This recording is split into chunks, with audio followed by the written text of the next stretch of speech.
Jadi, saya akan mempresentasikan materi tentang spektrum gelombang elektromagnetik. Spektrum gelombang elektromagnetik adalah gelombang yang tidak membutuhkan medium untuk merambat. Ada beberapa sifat dari gelombang elektromagnetik, yaitu yang pertama, merupakan gelombang transversal, yang kedua, merambat tanpa medium, yang ketiga, cepat rambat sama dengan cepat rambat cahaya yang bernilai C sama dengan 3 kali 10 pangkat 8 meter per sekon. Yang keempat, mengalami pemantulan atau refleksi. Yang kelima, dapat mengalami pembiasan atau refraksi.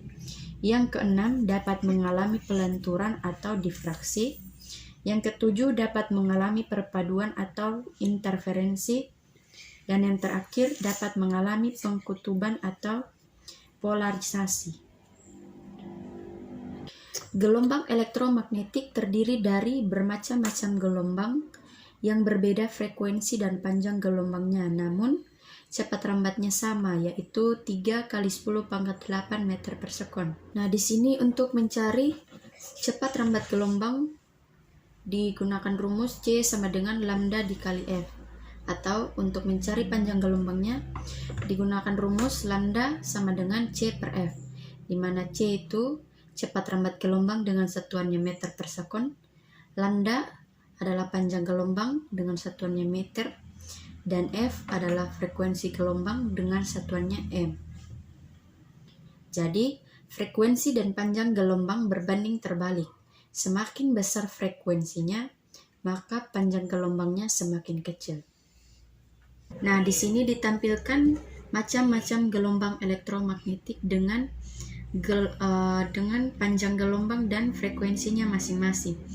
Nah, di sini dapat kita lihat bersama bahwa semakin ke kanan panjang gelombangnya semakin besar, sehingga gelombang radio merupakan gelombang yang memiliki panjang gelombang paling besar, sedangkan sinar beta merupakan panjang gelombang yang paling kecil. Nah, begitu juga dengan frekuensinya. Semakin ke kiri maka frekuensinya semakin besar, sehingga frekuensi yang paling besar di sini adalah sinar gamma, sedangkan frekuensi dari gelombang yang paling kecil yaitu gelombang radio. Yang berikut manfaat gelombang elektromagnetik. Yang pertama adalah sinar gamma. Manfaatnya yaitu yang pertama sterilisasi alat-alat kedokteran, yang kedua sterilisasi makanan dan minuman kalengan, yang ketiga sebagai pembunuh sel kanker, yang keempat sebagai perunut aliran fluida atau untuk mendeteksi kebocoran, yang kelima sebagai pembuatan varietas tanaman unggul tahan penyakit dengan produktivitas tinggi. Yang kedua ada sinar rongseng atau sinar X. Manfaatnya yaitu yang pertama untuk foto rongseng, yang kedua sebagai CT scan, yang ketiga mendeteksi keretakan atau cacat pada logam, yang keempat analisis struktur bahan, yang kelima memeriksa barang-barang di bandara atau pelabuhan. Yang berikut sinar ultraviolet atau sinar UV. Manfaatnya yaitu yang pertama sebagai cahaya matahari untuk produksi vitamin D, fotosintesis dan lain-lain. Yang kedua, sterilisasi produk industri. Yang ketiga, sebagai pencitraan medis. Yang keempat, sebagai alat pengecek keaslian uang. Yang kelima, sebagai alat berkode reader, kelima sebagai lampu LED, dan yang terakhir sebagai laser. Yang berikut cahaya tampak adalah gelombang elektromagnetik yang dapat dilihat oleh mata manusia berupa warna.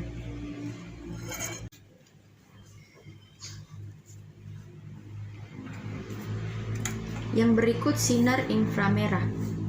Manfaatnya yaitu yang pertama sebagai remote control, yang kedua sebagai foto satelit dan luar angkasa, yang ketiga sebagai terapi fisik atau untuk menyembuhkan cacar dan encok pada tulang.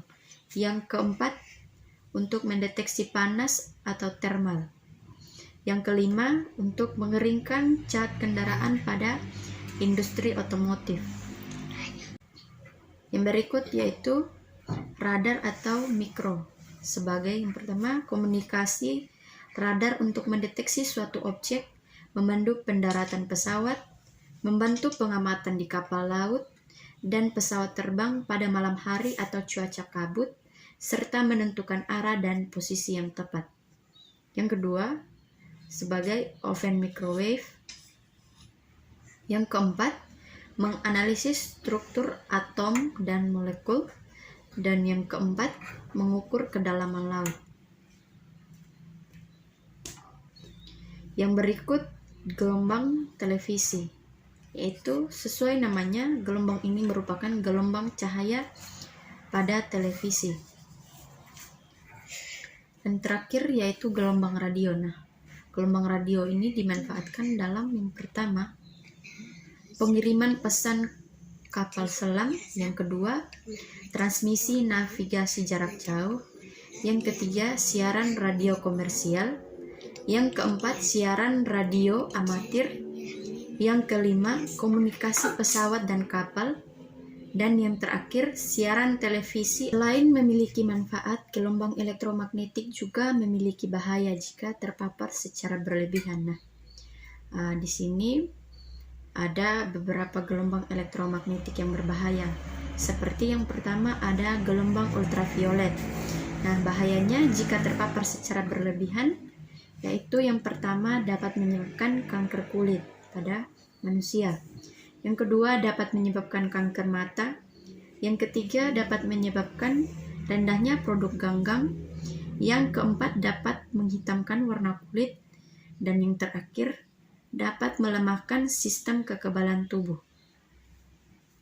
Sinar elektromagnetik berikut yang berbahaya yaitu sinar X dan sinar gamma. Nah, sinar X ini dapat menyebabkan kerusakan sel atau jaringan hidup manusia apabila terpapar secara berlebihan. Sedangkan sinar gamma sendiri dapat menyebabkan kemandulan. Sekian presentasi saya mengenai spektrum gelombang elektromagnetik.